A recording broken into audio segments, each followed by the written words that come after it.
O texto que vou ler nesta manhã está em Marcos capítulo 16, versículo 9 a 16 e 19 a 20. E assim nós estaremos encerrando o nosso estudo, esta série de estudos no Evangelho segundo São Marcos.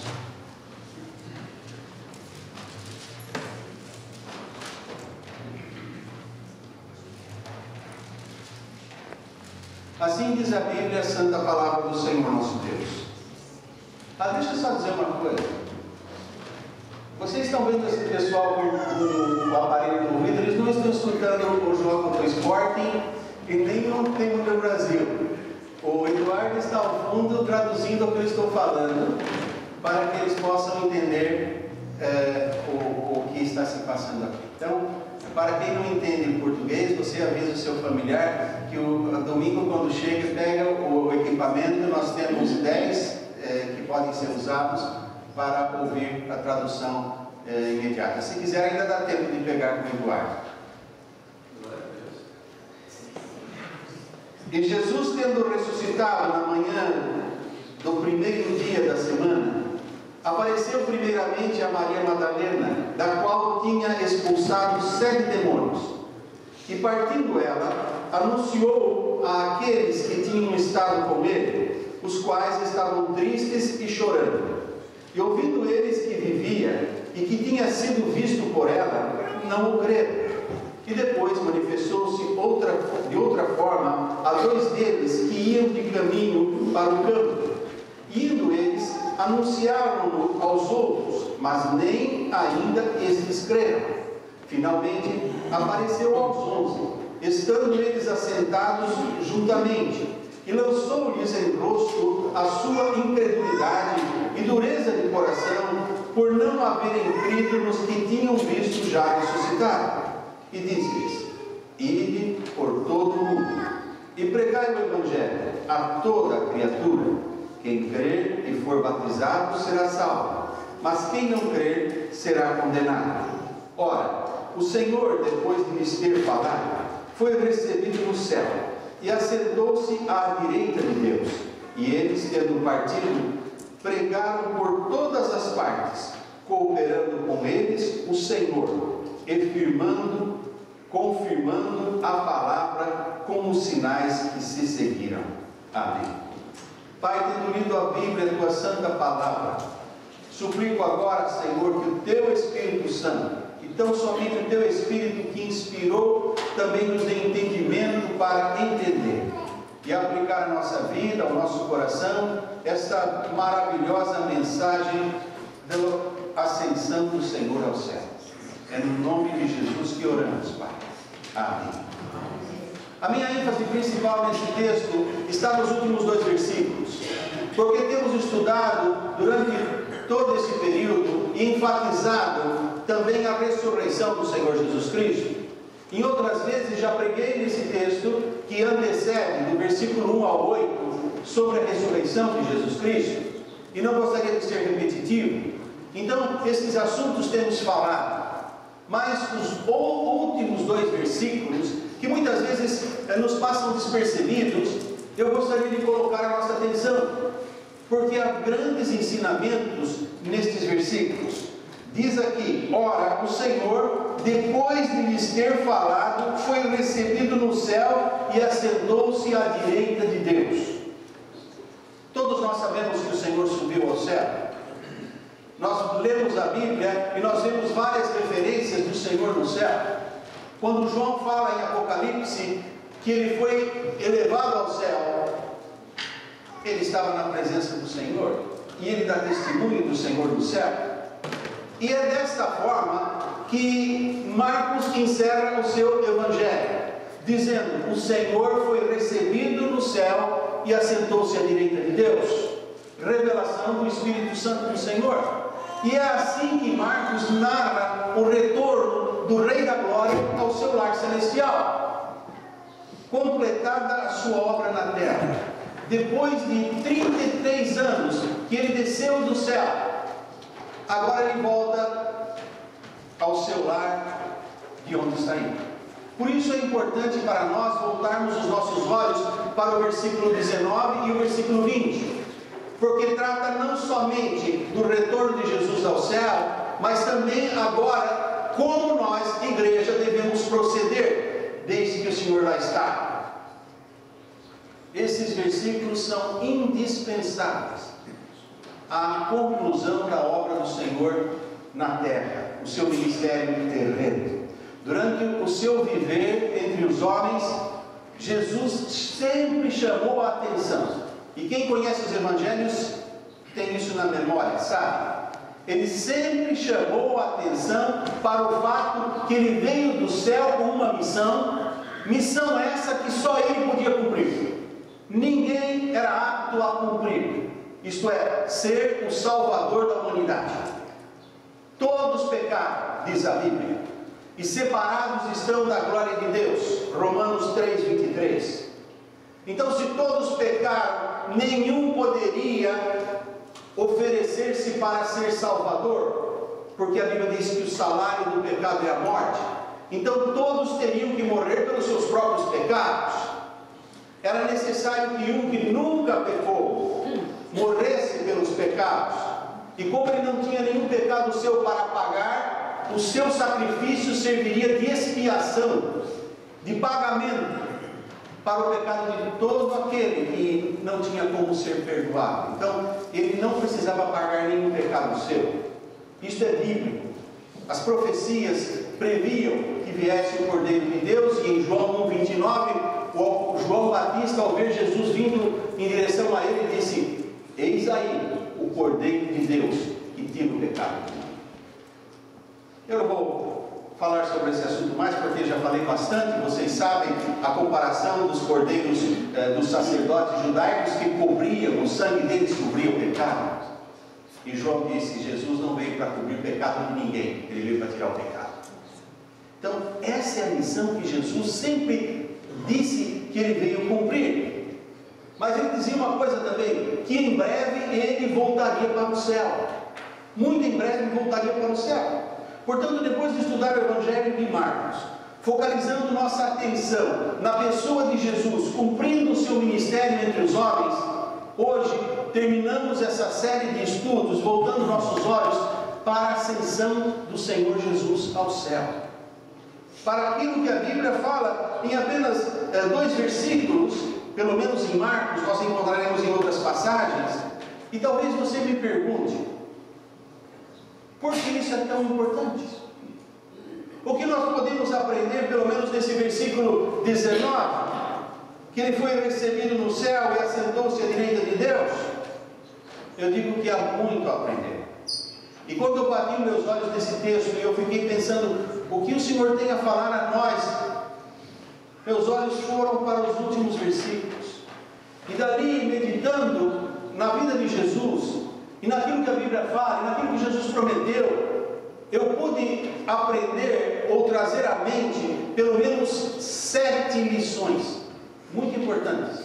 7 importantes e indispensáveis lições ligadas à ascensão de Jesus no céu. Lições de coisas que jamais se cumpririam se Jesus não tivesse subido ao céu. Por isso é importante que nós meditemos sobre a subida de Jesus e a sua presença no céu. Em primeiro lugar, a primeira lição que aprendi é que a ascensão de Jesus ao céu prova a sua divindade. A sua subida, a sua ascensão ao céu prova a sua divindade. Se você conhece um pouco da Bíblia, talvez você vai argumentar comigo: pastor, mas não foi só Jesus? Há também no Velho Testamento 2 homens de Deus, 2 homens santos que não morreram: Enoque e Elias. Enoque foi levado ao céu vivo, diz a Bíblia. Se você abre em Gênesis capítulo 5, versículo 24, a Bíblia diz que andou Enoque com Deus e nunca mais foi visto, porque Deus para si o tomou.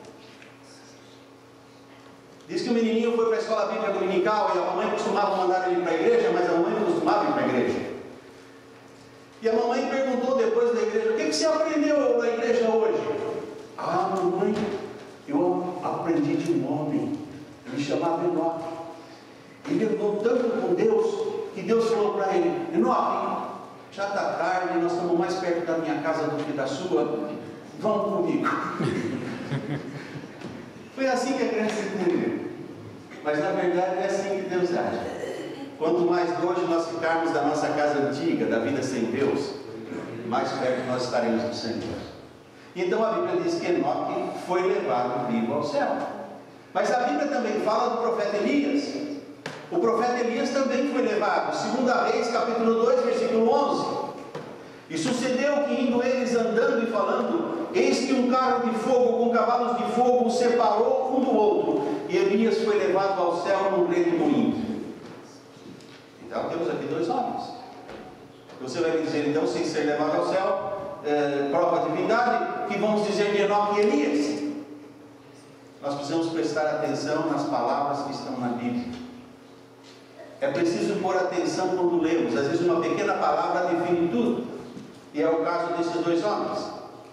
Há uma grande diferença entre Enoque e Elias para Jesus. Esses dois que Jesus tem muito para se ver. Primeiro, a Bíblia diz que Enoque e Elias foram levados ao céu. A Bíblia não diz que Jesus foi levado ao céu. Jesus não foi levado ao céu. Jesus disse: eu vou. Jesus subiu ao céu. João 16:10 ele diz: eu vou para o meu Pai, e não mais vivereis. Eu vou. Ele não disse que ele seria arrebatado, que ele seria levado. Se você ver nos outros textos, a Bíblia diz que eles foram levados. Mas Jesus disse: eu vou. Isso mostra a superioridade de Jesus, a divindade de Jesus, e confirmou a sua promessa também no final do Evangelho de Mateus, versículo 18 do capítulo 28, quando ele disse que todo o poder me é dado no céu e na terra. Esse Jesus que é o nosso Senhor, o nosso Messias e Salvador, ele tinha poder para viver na terra entre os homens, ser tentado em todas as coisas e nunca pecar. E tinha poder também para subir ao céu quando fosse sua hora. Ele teve poder para vir e tinha poder para retornar. Os homens estão fazendo agora um projeto muito grande, a NASA, de mandar a primeira expedição de pessoas a Marte. Vocês sabem disso. Já vários malucos que estão se candidatando. Eu digo maluco por quê? Porque a NASA já avisou. O equipamento vai até lá com todo o combustível que há, mas lá não tem nenhuma base de lançamento para voltar. Não tem base de lançamento para voltar. Quem vai, fica. Não tem retorno. Não é? Esse é o quadro das pessoas que estarão indo. Jesus disse: eu vou. Ele não foi lançado, não foi puxado, ele foi. Ele veio. Ele aterrissou aqui no nosso planetinha, dentro de um universo tão grande, que teve poder para voltar por si mesmo. Isso mostra a superioridade, a divindade de Jesus. Em segundo lugar, nós vemos que a subida do Senhor Jesus ao céu, conforme Marcos 16:19, é confirmado nos outros evangelhos também, em outros livros da Bíblia, como por exemplo Lucas capítulo 24, versículos 50 a 51. Diz Lucas 24, 50 a 51: levou-os fora até Betânia, e levantando as mãos os abençoou, e aconteceu que, abençoando-os ele, se apartou deles e foi elevado ao céu. Estevão, o primeiro mártir, lá em Atos capítulo 7, versículos 55 e 56, quando ele estava sendo apedrejado por causa da sua fé em Jesus Cristo, foi o primeiro mártir do cristianismo.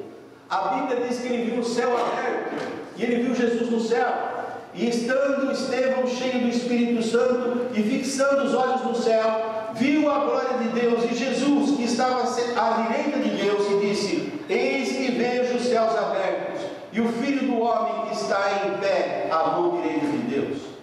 Quando João no Apocalipse foi arrebatado ao céu, e teve a grande visão da revelação das últimas coisas, Diz a palavra de Deus em Apocalipse capítulo 1, versículo 17 e 18. Assim escreveu João: e eu, quando o vi, caí a seus pés como morto.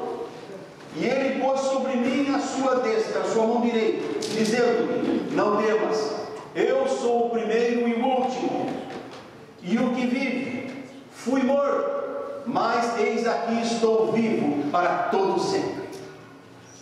Ele viu o Senhor Jesus na glória, glorificado. Se você ler Apocalipse, você vê toda a descrição de Jesus, vai contra tudo aquilo que pessoas que não creem no Evangelho dizem que se ele voltar nesse mundo, farão pior com ele dessa vez. Engano, porque lá diz que ele virá como o Rei da Glória, com todo o poder e como juiz para julgar. E a Bíblia diz que até aqueles que o transpassaram na cruz se dobrarão diante dele e confessarão que Jesus Cristo é o Senhor para a glória de Deus Pai. Todo joelho se dobrará, toda língua confessará que Jesus Cristo é o Senhor. Este é o Jesus glorioso que falou a João: não temas, porque eu sou o primeiro e o último. Eu fui morto e revivi, e eis que estou vivo para sempre. E ele diz que aquele que nele crê também viverá para sempre. Em terceiro lugar, vemos que este versículo em Marcos: e eles, tendo partido, pregaram por todas as partes, cooperando com eles o Senhor e confirmando a palavra com os sinais que se seguiram. Veja, cooperando com eles o Senhor, versículo 20. Versículo 19: Jesus subiu e foi recebido no céu. Mas o versículo diz que eles, ouvindo isso, saíram a pregar, e o Senhor continuava cooperando com eles. Então isso também confirma a promessa do Senhor Jesus em Mateus 18, 20, quando ele disse que nós devemos ir e pregar o Evangelho, e eis que eu estarei convosco todos os dias, até a consumação dos séculos. Então nós vemos que a subida do Senhor Jesus ao céu não foi um abandono. Ele não virou as costas para a sua obra e agora deixa que os discípulos se virem. Não, o versículo 20 diz que eles saíram pregando e o Senhor ia cooperando com eles, confirmando a palavra. Como Deus confirma a palavra? Quando o pregador fala, a pessoa que ouve sente que vem de Deus, é o Espírito de Deus, não é simplesmente informação, mas Deus está falando no seu coração. Deus fala com um de uma forma, fala com outro de outra forma, a mensagem é a mesma, mas Deus sabe o que cada um precisa. E assim Deus vai confirmando, mostrando o poder.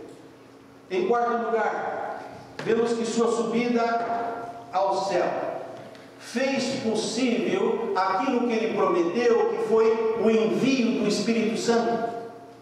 Ele não poderia enviar o Espírito Santo à igreja se ele não subisse ao céu, de forma que era indispensável que a subida do Senhor Jesus ao céu fosse algo visível. E a Bíblia fala, e se você abre em 1 Coríntios capítulo 15, Paulo escrevendo diz que ele foi visto por uma multidão de mais de 500, visto ressuscitado subindo ao céu. E isso era indispensável para que nós tivéssemos registro hoje de que o Espírito Santo, quando age na igreja, é resultado da ida do Senhor ao céu, que as profecias tinham que se cumprir como foram ditas. Se você vai ao Velho Testamento, a Bíblia diz que quando um profeta fala alguma coisa e não acontece, esse profeta é do diabo e não de Deus. Você pode ver, todo fim de ano está cheio de profeta. Tem gente que fala do horóscopo, fala do que vai acontecer no próximo ano, e depois não acontece nada daquilo. Mas chega no fim do ano, vamos consultá-lo de novo. Se as pessoas conhecessem a Bíblia, não precisariam consultar nada disso, porque aqui está o plano de Deus e a segurança para quem está em Jesus. Mas a promessa que o Senhor fez, que enviaria o Espírito Santo, só foi possível por causa da sua visível ascensão ao céu.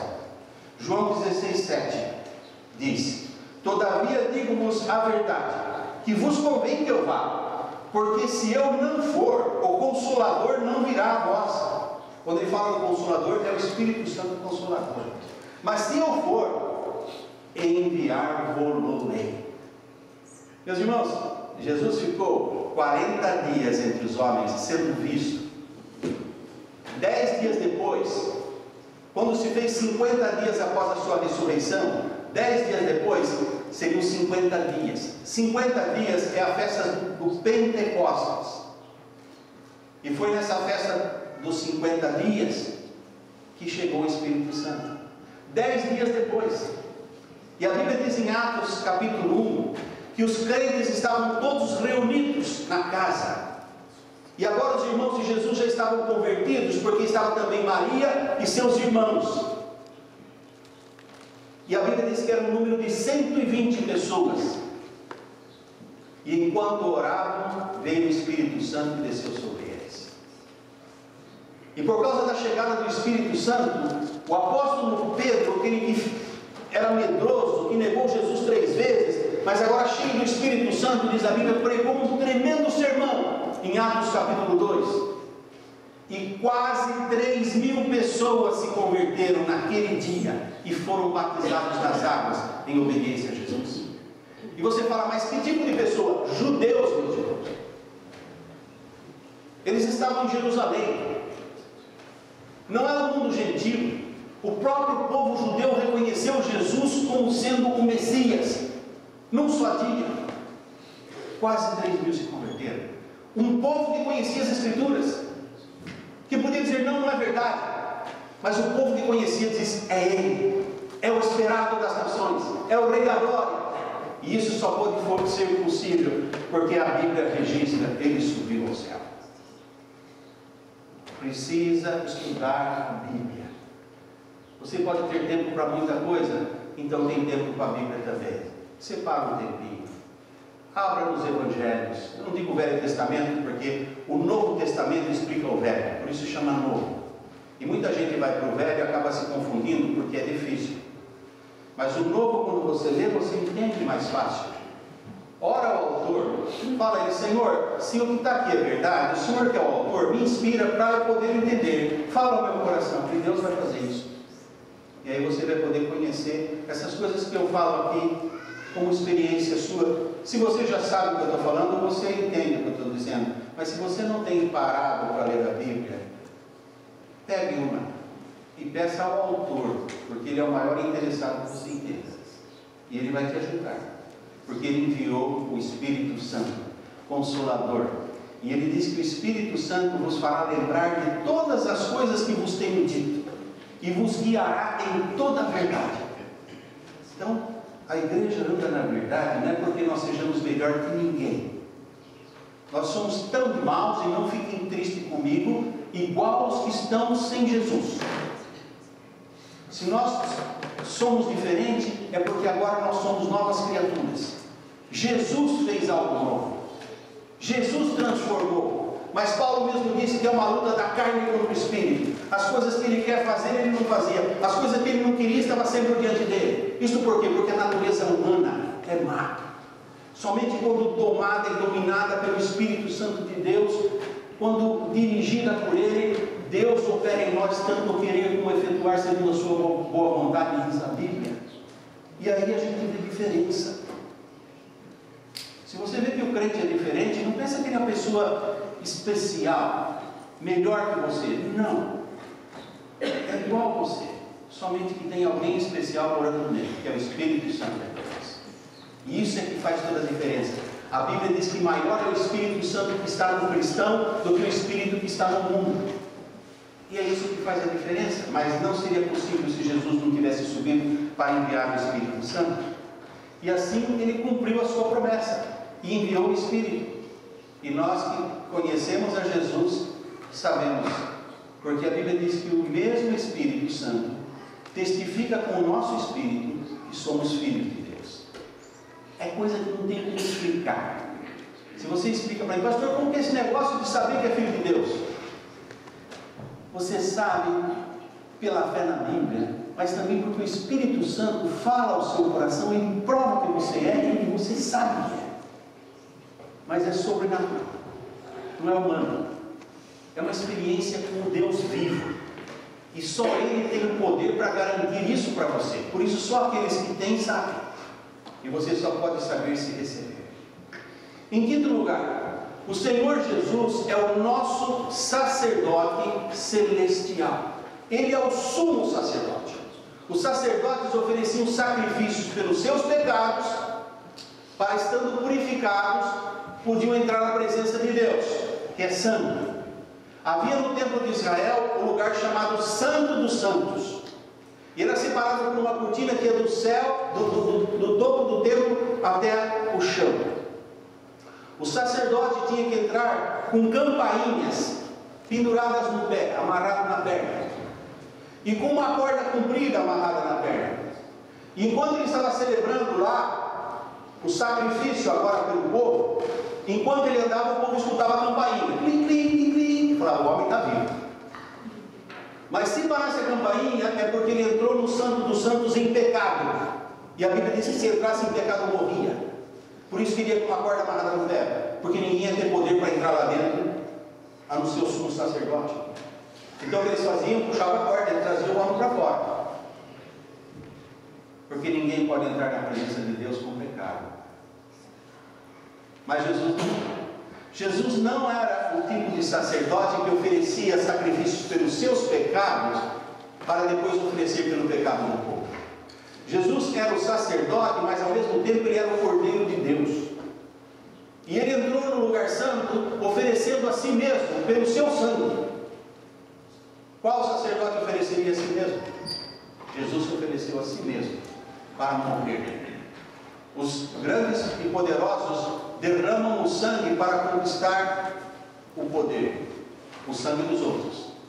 Jesus derramou o seu sangue para dar vitória e conquista àqueles que nele creem. Então, esse sacerdócio começou com a sua subida ao céu. Em Hebreus capítulo 9, versículo 24, Hebreus capítulo 7, versículo 25, e Hebreus capítulo 4, versículo 14, nós lemos: porque Cristo não entrou no santuário feito por mãos, figura do verdadeiro, porém no mesmo céu, para comparecer por nós perante a face de Deus. Portanto, pode também salvar perfeitamente os que por ele se achegam a Deus, vivendo sempre para interceder por eles, ou por nós. Visto que temos um grande sumo sacerdote, Jesus, Filho de Deus. Sabe o que é o sumo sacerdote? É o soberano sacerdote.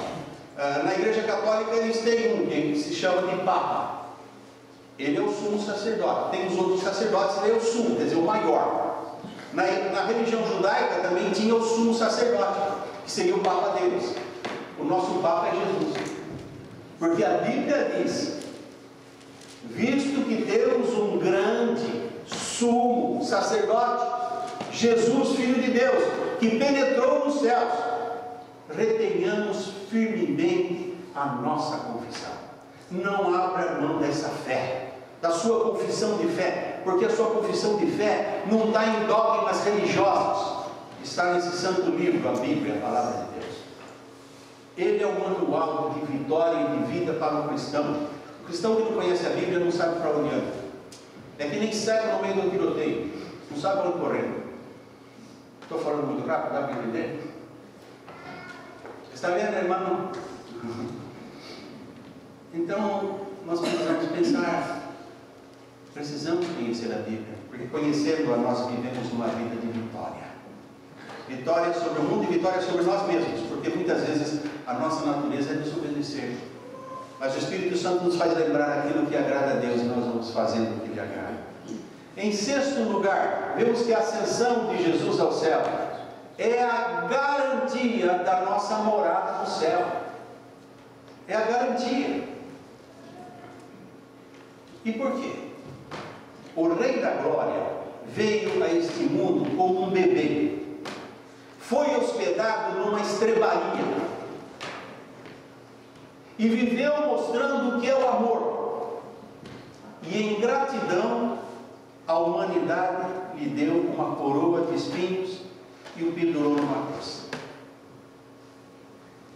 Rei da glória, veio como um bebê indefeso, foi recebido numa estrebaria, colocado numa manjedoura, viveu mostrando compaixão, amor e bondade, e em gratidão à humanidade lhe deu uma coroa, mas de espinhos, e o levantou, mas pendurado numa cruz. Isso foi o melhor que a humanidade soube oferecer a Jesus. Mas ele, na sua imensa bondade, diz a Bíblia, voltou para o seu lar na glória, para nos preparar morada nas mansões celestiais. Ele é aquele que tem autoridade para dizer: não pague o mal com o mal, mas o mal com o bem, porque ele fez justamente isso. Ouçam as palavras do Senhor Jesus em João 14:2. Na casa de meu Pai há muitas moradas. Se não fosse assim, eu vou teria dito, pois vou preparar lugar. Se não tivesse morada lá, eu já tinha dito, mas tem, e há muito, para todos vocês, vocês que me negaram, vocês que se envergonharam de mim, vocês que se arrependeram de ter me negado, ter se envergonhado de mim, e depois se levantaram e confessaram o meu nome. Como está longe o Oriente do Ocidente, assim eu lançarei para trás das minhas costas todos os vossos pecados e nunca mais me lembrarei deles, diz o Senhor. Ainda que seus pecados sejam vermelhos como a escarlate, eu os tornarei brancos como a neve. Esse é o Senhor, que a Bíblia diz: não lança em face, mas perdoa. Portanto, a subida do Senhor Jesus, que você vê neste versículo, parece tão pouca coisa para aprender, mas revela tanta verdade. É como uma chave para abrir a porta do entendimento. Em sétimo lugar, e terminando, nós vemos que a ascensão do Senhor Jesus ao céu é a garantia de que Ele voltará para nos buscar. Quando você celebra a ceia uma vez por mês aqui nessa igreja, a Bíblia está dizendo: porque todas as vezes que comerdes este pão e beberdes este cálice, anunciais a morte do Senhor até que... Como? Até que Ele venha. Até que Ele volte. É isso que a Bíblia está dizendo. Se Ele não tivesse subido ao céu, Ele podia vir. Você não pode voltar para um lugar que você não foi. Por isso a Bíblia precisava deixar bem claro que Ele foi. E se eu for, João 14:3, e se eu for e vos preparar lugar, virei outra vez e vos levarei para mim mesmo, para que onde eu estiver, estejais vós também. Porque os discípulos pediam para Ele não ir. Os discípulos não queriam que Ele fosse, não queriam separar dele. Mas Ele dizia: eu vou, mas eu vou mandar outro Consolador, que agora está convosco. Jesus é o Consolador. Pai, Filho e Espírito Santo é o mesmo. Agora está convosco. Jesus estava com eles. Ele disse: mas estará em vós. Porque Jesus habitava no corpo humano, e a sua onipresença foi impedida, foi limitada. Ele estava dentro do corpo humano. Mas quando Ele subiu, o Espírito está em mim, está em você, está em toda parte. O Espírito Consolador que Ele enviou e disse: estará em vós. Hoje habita em mim e habita em você. E Ele voltará no mesmo corpo. Isso será visível para toda a humanidade. Só que Ele virá para buscar os que são dele. Porque Ele fala: para que onde eu estiver, estejais vós também. Ele estava falando aos discípulos. Ele pregava às multidões, mas tinha coisa que era somente para os que criam. Muita gente foi beneficiada com o ministério de Jesus. Muita gente matou a fome com o pão que Jesus multiplicou e os peixes. Muita gente foi curada de enfermidades que Jesus curava. Mas a Bíblia diz que se esperarmos em Cristo somente para esta vida, somos as mais infelizes de todas as criaturas. Porque essa vida passa. A Bíblia diz: o que é a vossa vida? É como um vapor que aparece por um pouco e logo se desvanece. Porque está ordenado aos homens morrerem uma só vez, vindo depois do juízo. Então, nós não podemos esperar essa vida. O tio da Tatiana morou de repente, não foi? Ela mesma deu testemunho disso. Amanhã pode ser eu, amanhã pode ser você. Uma coisa diz no nosso país: ninguém fica para semente. Passa e a gente vai.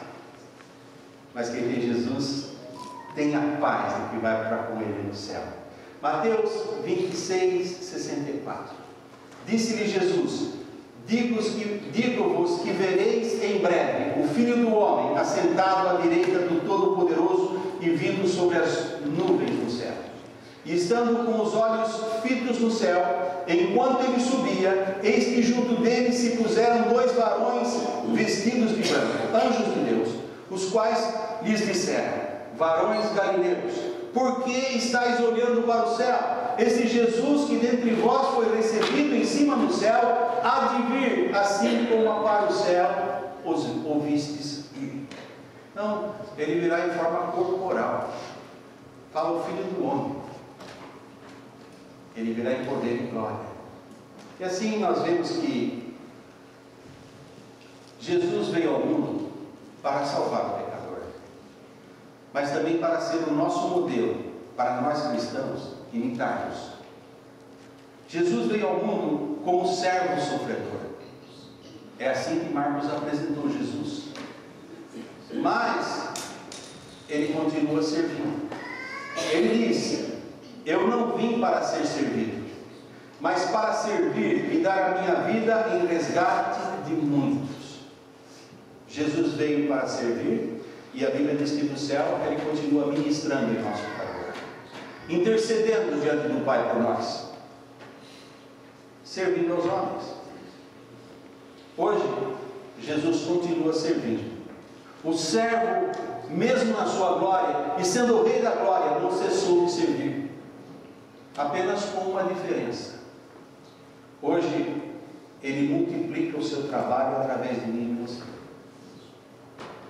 Se você abrir em João 14, 12, você vai ver que ele disse: na verdade, eu vos digo, que aquele que crê em mim, também fará as obras que eu faço, e as fará maiores do que esta. Por quê?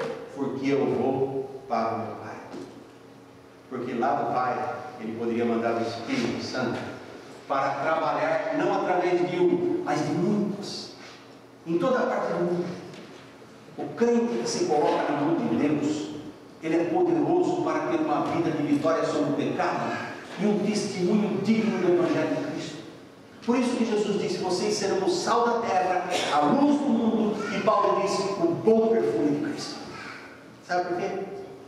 Porque é Cristo em nós, a esperança da glória. Este é o Evangelho que Jesus veio trazer. Este é o Jesus que continua na sua glória, todo-poderoso, no céu. Como diz a Bíblia, cooperando conosco e confirmando a palavra. É Ele que confirma. Peça a Deus. Se você tem dúvida do que esse pastor prega, peça a Deus que o Espírito Santo confirme no seu coração se é verdade ou mentira. Ninguém tem mais interesse do que ele para mostrar isso. Ninguém. E eu falo isso por quê? Porque eu tenho certeza que ele vai mostrar. Se eu tivesse dúvida, eu não ia pôr a minha palavra nisso. Mas eu sei que ele mostra.